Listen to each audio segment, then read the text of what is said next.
Denver Broncos wide receiver Jerry Jeudy left practice against the Los Angeles Rams with an injury. How long might he miss? We'll give you that and much more on today's brand new episode, Locked on Broncos. You are Locked on Broncos, your daily Denver Broncos podcast. Part of the Locked on Podcast Network. Your team every day. The injury bug continues to bite the Denver Broncos wide receiver position in the rear end. Jerry Jeudy leaves practice on Thursday. What does it mean going forward? We're going to break all that down on today's brand new episode of Locked on Broncos, your daily Denver Broncos podcast, part of the Locked on Podcast Network, your team every day. Thank you so much to everybody in Broncos Country for tuning in, listening to us, making us your first listen of the day every single day. Shout out to all the everydayers out there. Make sure you subscribe or follow for free on YouTube or wherever you get your podcast so you never miss out on a day's worth of Broncos news, content coverage, analysis, and more every single day, all year long. I'm your host, as always, Cody Roark, Broncos reporter from Mile High Sports, joined alongside, as always, by my co-host, Sayre Bedinger, site expert, predominantly orange.com. Today's episode show is brought to you by our friends over there, Underdog Fantasy. Visit underdogfantasy.com or find them in the App Store and sign up with promo code Locked On to get your first deposit doubled up to $100. The news of the day, the Broncos wrap up their joint training camp practices with the Los Angeles Rams. Yet another fiery competitive day between both squads. But the main storyline, the Broncos lose Jerry Jeudy to an injury at practices. He's carted off. And obviously, just Sayre's, I know when this news came out, we all just sat there. I watched it happen, and I just thought to myself, like, oh, no, like, okay, hey, who's going to step up now for the Broncos, a wide receiver? This is now becoming something that's a little bit of an issue before the season, and losing Jerry is a huge blow for them as his status is in question here for week one against the Raiders. You know what, Cody, with all that's gone down, not to make light of a really tough situation, but man, the Broncos might need to call up Vince Papale here in the near future to see if he's available to play some wide receiver, because look, they're dropping like flies in Denver. And we've talked about this on the show many, many times. So if you're a first-time listener, just know you can go back into the archives of the show and you can find many, many times where Cody and I have discussed the wide receiver position needing to be further addressed by the Broncos, and they continue to roll with the next man up mentality, which we heard Joe Lombardi talk about it, and we'll always hear coaches talk about somebody's going to have to step up. But the reality is, Cody, like, to me, I don't see who it's going to be to step up. Like, I mean, I know there's guys. I know that there's Marvin Mims. The Broncos drafted him in the second round this year. I know that they signed Marquez Callaway and Lil Jordan Humphrey, and they've got the former Saints connection there. And I know Brandon Johnson is having kind of another breakout camp. But like, look, to me, this is more concerning than these coaches are kind of leading on. And I think like it's even though it seems to be the Broncos have escaped long-term injury with Jerry Jeudy here, this serves to me as a warning that they need to make a pretty significant couple of moves here to address this position. Yeah, and look, I think there's a variety of different challenges maybe associated with that, right? Like this close to the regular season, especially with roster cuts looming, I'll put money on it right now in terms of our conversation here. Guarantee you that George Payton, Sean Payton, the personnel department, they are going to be monitoring roster cuts, and they're going to be looking at players around the league that get cut. And if there isn't anybody that stands out, I do think they will make a move for the regular season to bring in a veteran free agent that simply has not been on the table. But here's the risk you run with that, right? Because I know a lot of people are saying, hey, Jarvis Landry, Julio Jones, have these guys been staying in shape? Have they been preparing as if they're going to be on an NFL team? How long is it going to take them to pick up the terminology, new playbook, build chemistry? Like these are all things that factor in the equations. And you can almost make the same argument for someone that you're going to pick up after roster cuts, but at least they've been on a training camp. They've been in a preseason. They've been in football mode. So that's something I think that we should definitely look at. Or as Joel Lombardi said, maybe, hey, it is an in-house thing until Jerry is back here. But let's talk about what had happened. Jerry Jeudy at the start of Rams-Broncos joint training camp practice number 2 is having a pretty effective day. About 4 or 5 catches overall. I know one of the narratives that came out is the first day he struggled with drops. He had a couple of drops, absolutely. But then it snowballed into this negative conversation once again on social media, unfortunately, about Jerry Jeudy and the narrative that all he does is drop passes. Simply, that's not the case. It hasn't really been him in the regular season outside of his rookie year and that one game in specificity, there was a word there, against the LA Chargers in that final game of his rookie year. So for me, it's like, all right, we saw that narrative, 4 or 5 catches on the day, didn't have a single drop, but one play that he had on the day, I can't tell you what type of play it was, but he got the ball at the end of it, he went to go pull up and his hamstring just went boom. And he was grabbing it and he was in a lot of pain and discomfort. I mean, it was visible how much pain he was in, and he had to be helped over by trainers, and they stood while the cart came by, and eventually he was carted off here for the Broncos during Thursday's practice. But once again, you can't stop practice against another team. It's, hey, now it is the next man up, because this is almost like a game situation the way that they did it. Jerry went down, next guy up, Brandon Johnson, Marvin Mims. These guys saw more of an elevated role. Kendall Hinton, after the injury had happened. So just unfortunate here, but here's what Broncos head coach Sean Payton told us after practice regarding Jerry Jeudy's injury, and then we'll follow it up with an updated report here. No, it's a hamstring. He'll get an MRI. We'll kind of see where he's at with it, but nothing more. So obviously you hear from Sean Payton there, and then we look at what Ian Rappaport of NFL Network reported, which is that kind of the Broncos did avoid worst case scenario here. He says Jerry Jeudy is expected to miss several weeks. You hate that word. Several weeks with a moderate hamstring injury suffered in practice. That puts his status in question for week 1. And then Mike Kliss, our good friend over there at 9 News, called him highly questionable for the opener against the Raiders. Cody, I would venture to say that I think the Broncos knew pretty quickly that this wasn't super serious for Jerry Jeudy, just based on the fact that, not that Sean Payton's going to overreact one way or the other, but I mean, I was watching his press conference on Thursday. He was out there telling stories, and there was the what do they call that? The shaved ice machine out there at practice. Like you said, kind of the show goes on, and it didn't seem like he was overly worried or concerned about it. I would think if he was worried about it, that's kind of where our good friend Ross over there at Locked On Saints, he's told us, like, expect Sean Payton to be pretty quick to shut talks down about injuries. And I think if Jerry Jeudy's injury was serious, I think that's when he's going to kind of be more on the short end and be like, look, like, we're not talking about injuries. That's kind of where I would assume he's going to be a bit more on the short side. But with this one, he was kind of like, yeah, we're going to get the MRI. Hopefully it's not, et cetera. So I think it's good to hear that Jerry has a chance maybe for week 1. And I guess this is where Bo Lowry is going to come into play and see if he can work his magic. Well, I think the biggest thing here too, I think we all need to keep an eye on, even if Jerry makes progress, because what is it? Preseason finale this week. Then you have next week where no game prep in a sense, no practice. Training camp's officially over. And then the next week is game week. It's going to be the start of the NFL season. It's going to be here. And I think for that, you can't rush Jerry back from a hamstring injury. And look, Jerry's a competitor. And that's the thing, is he's going to try to go out and do the things that he's normally accustomed to doing, like his ability to run routes. We have to keep in mind how tricky hamstring injuries really are, right? So if he's going to be questionable here for week 1, I'm not going to say it for him, but it's like, I think I would rather the Broncos and him be smart with it, because look, if you make progress, which this happens to people all the time, you feel good after 2 weeks with the hamstring, you make one sudden movement, bang, all of a sudden it sets you back another 6 weeks. Ask Greg Dulcich last year. I mean, that was really the case for him. Doing what Jerry does and how explosive of an athlete that he is, you have to be very careful with this. And I think that's what Bo Lowry, we are going to see, as you mentioned, really how Bo's approach is and maybe how the Broncos embrace that. One thing I've always heard Sean Payton say, he's always told us this. He wants to be smart with guys. And I know he's not going to overdo it on certain guys, but this does kind of force the hand of that receiving room. Like, hey, somebody has to step up. And to be honest with you, I do think, look, Brandon Johnson's been getting some run. I think Marvin Mims, we'll talk about him as we break down here in a little bit, the Broncos O versus the Rams D on Thursday's practice. But I also think Kendall Hinton, once again, Mr. Reliable, 1-800-KENDALL. Anytime you need a big play, he will be there for you. So a lot of things to kind of look forward to here as the Broncos get ready for the preseason finale on Saturday against the LA Rams. We'll share more updates and other episodes of Locked On Broncos that we find out more about Jerry Jeudy. But the show goes on. The Broncos offense had to continue, and they took on the Rams defense during day 2 of joint practices. What were our observations and our takeaways from that side of the ball?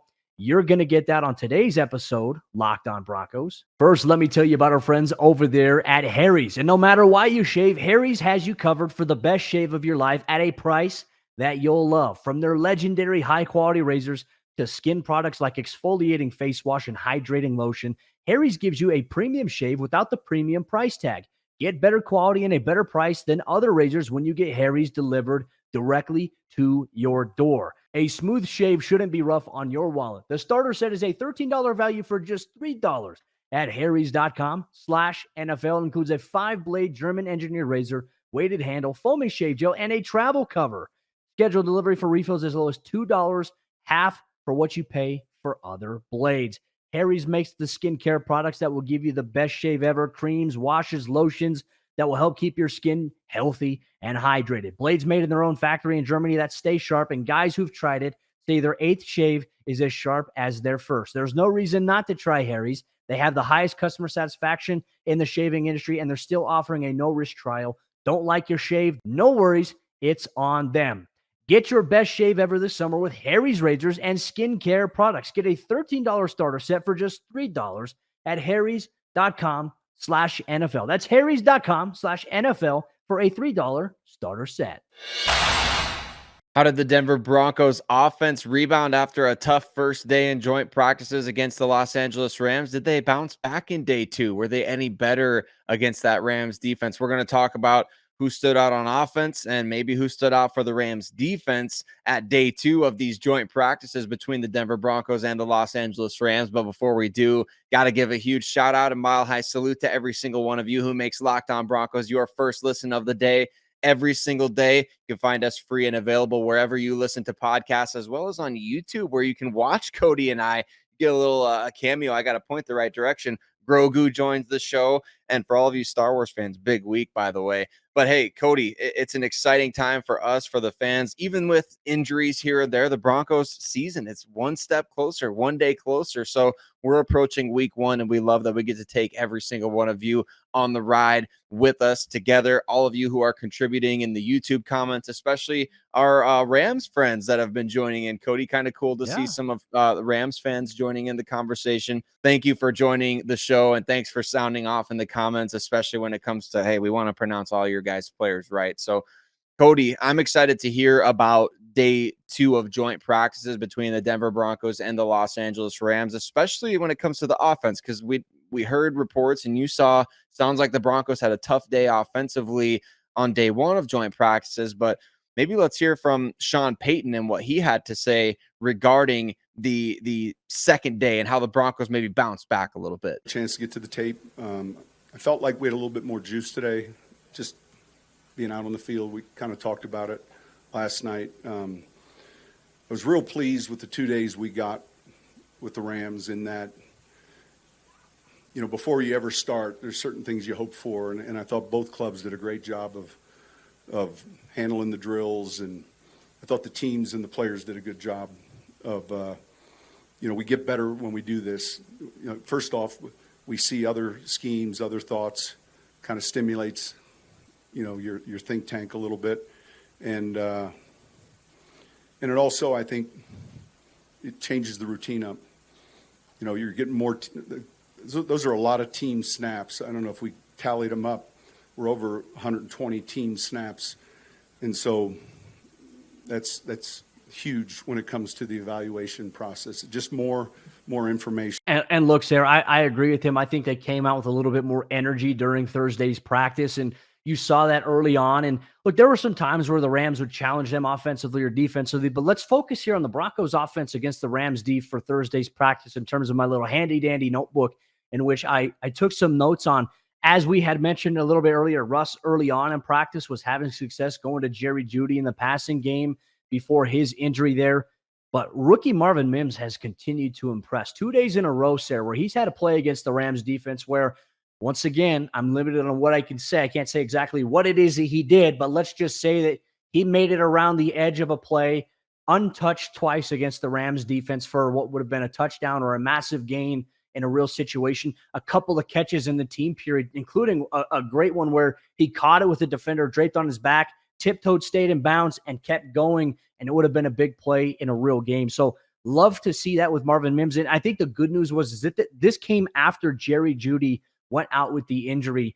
You need to see a guy step up, and this joint practice was almost like a simulation of a real game. Like, hey, you can't just stop and say, oh, man, I hope Jerry's good. It's like, hey, you have to go in there because the offense is getting plays in right now, and so it is the next man up, and I thought he did a terrific job there. But once again, we're also seeing tight ends get involved in, and primarily Adam Troutman continuing to make a name for himself here in the Broncos offense, becoming a little bit of a security blanket for Russell Wilson and company.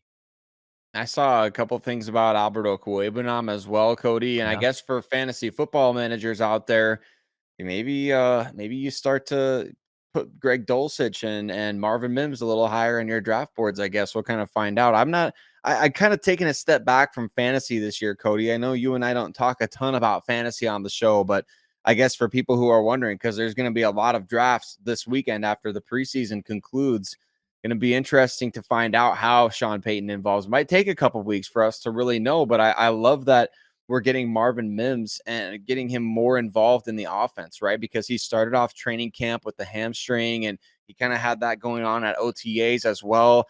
I posted it was kind of tongue in cheek, Cody, but I posted on my Twitter account or X or whatever on Thursday the video of, and remember the Titans when Rev gets injured at the quarterback position, they got a call on Sunshine to come in the game, and he, Coach Boone has to give Sunshine the pep talk. He's like, hey, when I was the youngest of all my siblings, I had 12 brothers and sisters, and they were looking at me.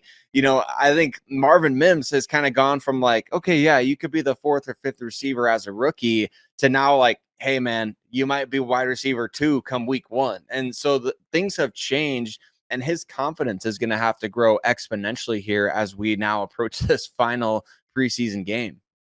And I'll say this too. Hats off the Rams defense. Look, Sayre, this Rams team, just watching them, and you look at the roster, they have a ton of rookies. They have a ton of first year, second year, third year guys that are going to be heavily involved in the rotation. But even though that's the case, they still have some other guys at the cornerback position, some veteran guys. For me, though, number 0, and his name is escaping me off the top of my head. He's an outside linebacker. He is a talented player. Like, they have talent. And look, this is all without Aaron Donald.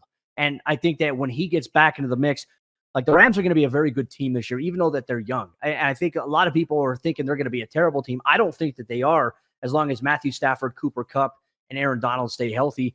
But they had some moments where they would try to bow the pocket a little bit, but they had some big shots. Javonte Williams catching a pass out of the backfield, blasted, by the Rams defense. Cortland Sutton took a shot after he had caught a pass during one of the move the ball periods. So physical defense, these guys traded barbs, and at the end of practice, they did this drill, and I don't think there was much to be had there because it's just like a simulated drill. And you score, it's great. If not, okay. But basically, Sean Payton, it was kind of, he walked it in. He was even talking to the Rams defense about it, like, hey, this situation right here, we've got 9 seconds left here in a game, no timeouts, ball's at like the 15-yard line. We have to score on offense, no timeouts. And so, it's 4th down. You had a pass, and it got deflected, intercepted in the end zone there. And then you had another play intended for Cortland Sutton that the Rams just did a good job breaking up. And you go through these exchanges, and it's like, I don't think you keep score as to like, okay, who won the day, who didn't. It's just, hey, productive work. And as Sean Payton said earlier, it allows you as a coaching staff to get more evaluation on your guys because you're putting them in situations that they more than likely will encounter in real games. And you're seeing maybe, okay, hey, what do we do good here in pass protection? Was our routes as wide receivers, were they at their proper angles? How do we do in pass protection at the running back spot? Did we leak out, and did we get to our route if we're leaking out of the backfield? Did our quarterback go through his reads? Like, these are the things that you're seeing and allows you to evaluate here. So overall, it wasn't the greatest day here for the Broncos offense, but they had plays once again, moving the ball downfield. Kendall Hinton making some catches downfield, moving the chains. It's going to be tough without Jerry Jeudy if he doesn't play week 1, but I think that Denver has some guys that they're going to get in a rhythm, and maybe they supplement, okay, hey, we don't have Jerry in week 1. All right, well, we're going to have a multitude of receiving tight ends, including maybe Alberto Cuebanam and these other guys, and we'll see if they make a move at wide receiver. But overall, Russell Wilson, the Broncos offense, I thought they faced a really good test against the Rams defense, and that Rams defense gets after it. You have to give credit to them where credit is due. And now we're going to wait and have to see how things go here in the preseason. Doubtful that the starters will play anything on Saturday, but you'll see a lot of Jarrett Stidham, a lot of Ben DiNucci, the second and third team units. How is it going to go? That's a great question here. And can the Broncos' third-string defense make some plays this week? They're definitely going to need to, especially some players that we'll also have our eyes on. But Broncos Country, we're going to talk about the Broncos defense against the Rams offense in Thursday's practice. You're going to get that on today's episode, Locked On Broncos. This episode of the show is brought to you by our friends over there at Underdog Fantasy. Underdog is the easiest place to play fantasy football, and it's also the best place for best ball. Best Ball Mania 4 is the largest fantasy football tournament ever. And August is here, and you know what that means. the official start of fantasy football drafting month. As Sayre alluded to earlier, a lot of people are drafting this weekend. Well, get championship ready for your home league by trying out Best Ball on Underdog Fantasy. All you do is one live snake draft. There's no waivers, no trades, and Underdog sets your best lineup every single week. Try it out with Underdog's Best Ball Mania Tournament. The largest fantasy football contest of all time is back, and it's even bigger with $15 million of total prizes up for grabs, including an absurd amount of $3 million going to whoever wins it. Last year, the winner, they drafted their team in July. So don't wait and get started here today. Visit UnderdogFantasy.com or find them in the App Store and sign up with promo code Locked On. It's one word, Locked On, to get your first deposit doubled up to $100. That's Underdog Fantasy, promo code Locked On.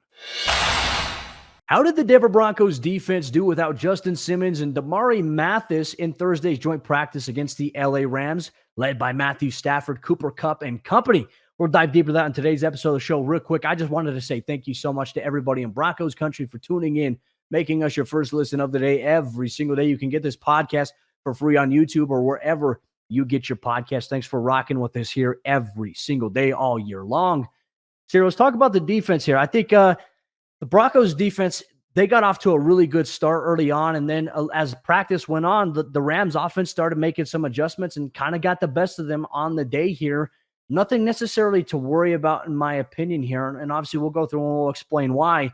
In terms of that back and forth day here, we talk about the good start. I think that the Broncos, one thing that stood out to me, Nik Bonitto, Sayre, I mean, during practice, not only was his get off on point in terms of his rush, but there were two instances where he would have had a sack in a real game on Matthew Stafford. Like we're talking about in his face, he stops right there before Stafford can throw it. You love to see things like that. Josie Jewell came free on one pressure where he would have sacked Matthew Stafford in a real game. So as that Sean Payton was talking about, we came out with more energy and more juice during Thursday's practice. This was a big example why on the defensive side of the ball.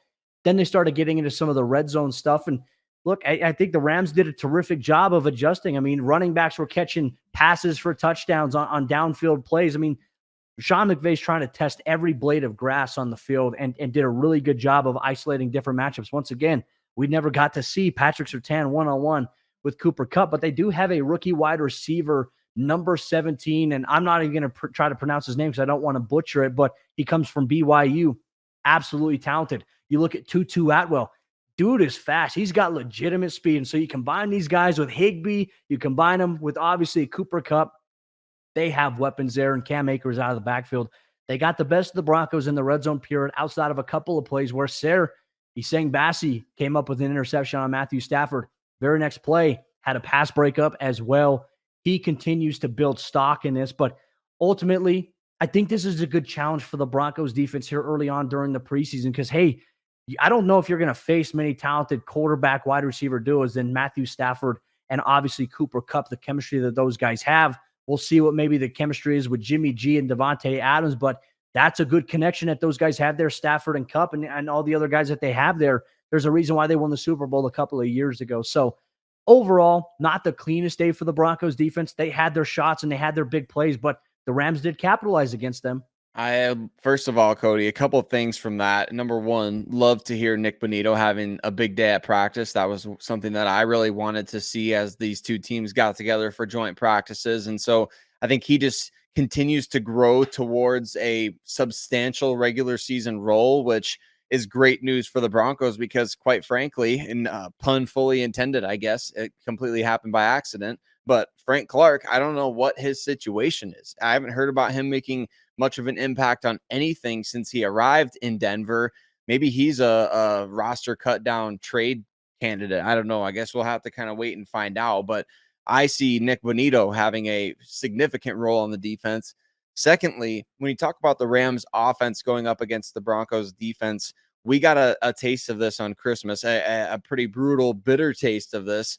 Sean McVay is such a great offensive game planner, and the way that he teaches how to execute and the way that he gets his guys to quickly execute, there's no better example of it, in my opinion, than how quickly the offense was able to put up what? It's still an NFL game as of last year, even though it was between two teams that were out of it. How many points did the Rams score on Christmas Day against the Denver Broncos with Baker Mayfield as their starting quarterback? And he had only been in that offense for what, a couple weeks, if that? So 2 weeks. So, I mean, Sean McVay knows how to get his guys ready to execute in short order. And I don't know exactly what he does, what he puts, Mike's secret stuff from Space Jam or something like that. But man, he knows how to get those guys ready. And I'm with you. I really like Puka Nakua, the wide receiver you mentioned, number There you 17 go. out of BYU.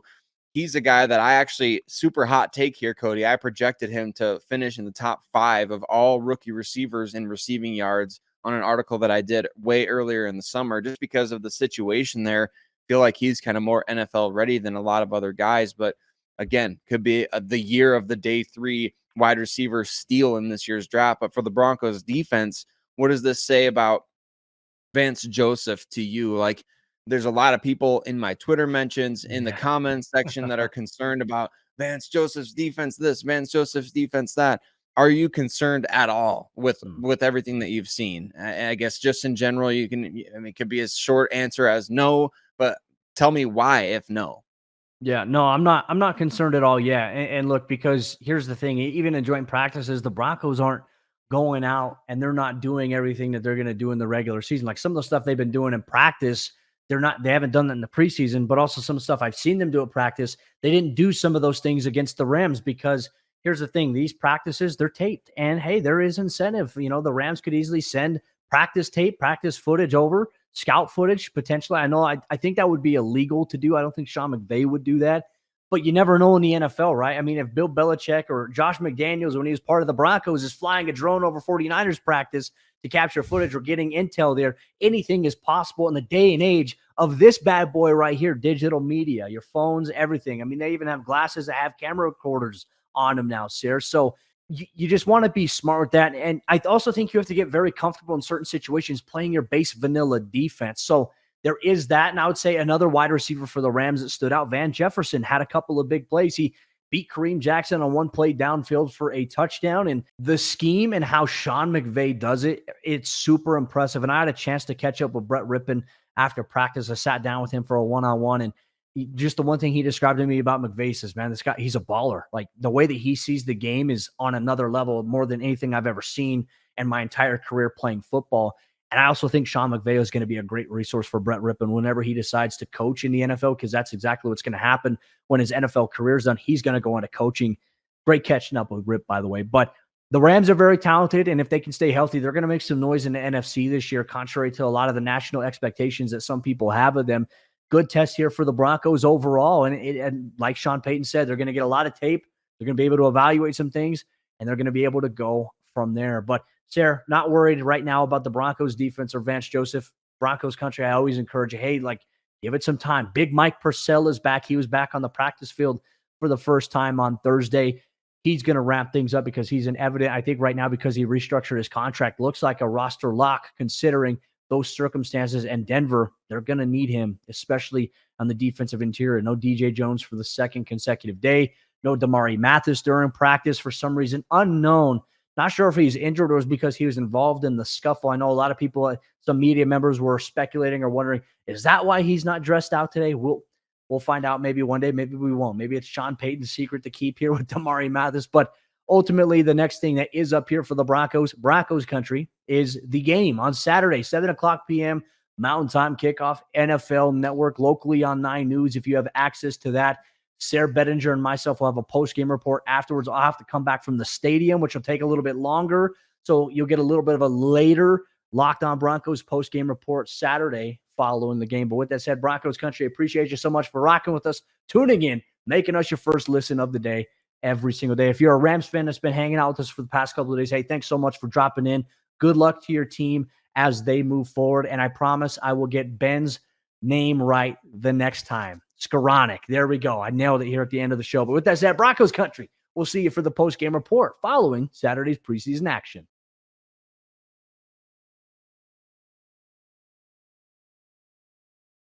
Hey, man, I want to drive the bus.